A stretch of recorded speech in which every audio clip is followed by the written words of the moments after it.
Hello, my name is Pedro, and I've been learning Japanese for over 15 years and lived in Japan for over 12. This video will be entirely in Japanese because, as a serious learner, you should be exposed to Japanese as much as possible. But turn on the English captions if you need them, okay? 今回の動画は3つのパートに分かれて、それぞれのパートに最初日本語で苦労したこととどうやって乗り越えたかについて話していきたいと思います。このパートでは典型的な苦労について話します。それは和とが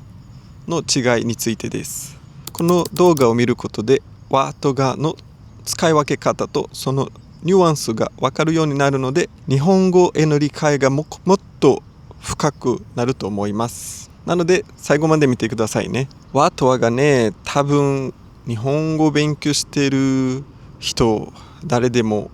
直面する苦労だと思うんですけど、どうやって乗り越えたか単と直入に言うと分からなくてもいいです。和とがの違いは。でももちろんちゃんと説明しますので最後まで見てほしいんですけど、今はまだ分からない方は正直分からないままでいいです。それで解決。なぜかというと、もっと大事なことがあると思うので、いずれは必ず和とがの違いを自然に分かってくると思います。で、実際に日本語の文章を理解するために和とががそこまで必要はなくて、で多くのケースでは和を使ってもがを使っても文法的に OK なんですよね。ただニュアンスの違いがあるので理解するに越したことはないんですけど、頭を抱え込んで他のことの勉強を忘れるぐらい大事じゃないと思います。で、さっき言ったように和とがはニュアンスの違いの問題でいろんな説明があると思うんですけど、で大体合ってると思います。その説明はただ一つだけ理解できればそれで十分だと思います。なので後で教科書を超える説明をするので、納得いかない人もいると思うんですけど、そういう人もコメントを残して議論していただきたいと思いますね。で、僕の解釈では和はね、確認のための助詞であって、がは特定のための助詞です。そもそも文章はね、肯定文でも否定文でも何かの質問に対しての回答なんですよね。例えば教科書的に自分の名前を教えると、それは私はペドロですってなりますよね。で、それはあなたは誰ですかに対しての返事なんですよね。ただ私がペドロですっていうのも文法的にも OK。 ただ意味は全然違います。なぜかというと、逆にこの返事を生んだ質問を考えると、それはあなたは誰ですかではなく、誰がペドロですかっていう質問です。誰がペドロですか？私がペドロです。つまりですね、最初の質問あなたは誰ですか？私はペドロですの場合は、その人は確認しようとしている。あなたは誰？ただ誰がペドロですかの時は確認ではなくて、その人は特定しようとしてるんですよね。この人の中で誰がペドロ、そのペドロという人がいるのを知ってますが、誰なのかわからないので教えてほしいです。誰がペドロで、私がペドロです。わかります？これはすごい簡単な例なんですけど、ただほとんどの和とがを使う文章、それは質問でも返事、回答でも当てはまります。もう少し難しい例をいきましょうか。日本ではね、車ではなく歩行者用の信号があるんですね。で、そういう信号はだいたいボタンを押して信号がね、歩行者用の信号が青になるまで待って、その後渡るんですけど、よくボタンの上にこういう表示があるんですね。書いてるのはお待ちくださいの表示の時は押す必要はありません。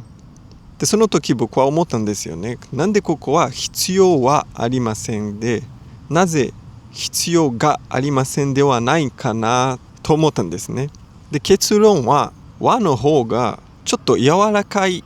優しい感じなんですよね。つまり私たちに確認をさせてる。だって私たちとしては質問ね、その信号に質問をしようとしたら、すみません、このボタンを押す必要はありますかね、確認したいんですよね。押すべきかどうか、押さなくてもいい、どっちみたいな。それで答えとしては、必要はありませんよ。もしあなたがそれでも押したかったらそれでいいんですけど、押さなくても大丈夫というニュアンス。ただもしあそこに書いてるのは必要はありませんのではなくて、必要がありませんって書いてた方が、それはもっとストレートノーみたいな感じになっちゃうんですよね。このボタンを必要がありません、押さないでみたいなニュアンスになっちゃうんですよね。そのイエスかノー、どっちかというとノーです。それでそういうニュアンスで優しいよりはもうちょっと厳しい目に言ってる感じになっちゃうんですよね、日本語的には。ただ日本人はね、そういう和とがをどっちかというと無意識的に使ってるんですよ。毎回そういうニュアンス使いたいから和とがを使い分けてるのではなくて、自然に出てくると思います。で、一つの理由としてはね、それはほとんど決まり文句っていうか、和かがはもう決まっています。例えばさっき言ってたように、何かをする必要がありますっていうのはもう決まり文句であって、ほとんどの場合はがつくんですよね。ただ否定文の場合は必要はありませんの場合は和を使うことが多い。ただ必要がありませんが絶対間違っているのではなくて、ただ何か特別な理由がない限り使わないだけです。つまりですね、和とがをそこまで神経質になって覚えなくていいですし、ただ覚えるだけでワンランク上の日本語を使えるようになります。これでいかがでしょうか。よかったらコメントで和とがのニュアンスの違い分かったかどうか教えていただけたら嬉しいです。まだの方もチャンネル登録をしていただければ嬉しいです。来週ももう一つこのような動画を発信していきたいと思います。パート2はね、次はね、言葉の順番、その語順についての話をしていきたいと思います。その動画ができていたらここに出てくるんですけど、それまでにアルゴリズムが最適だと思っている動画が出ると思いますので、ぜひこの動画も見てみてくださいね。ではまた来週。バイバイ。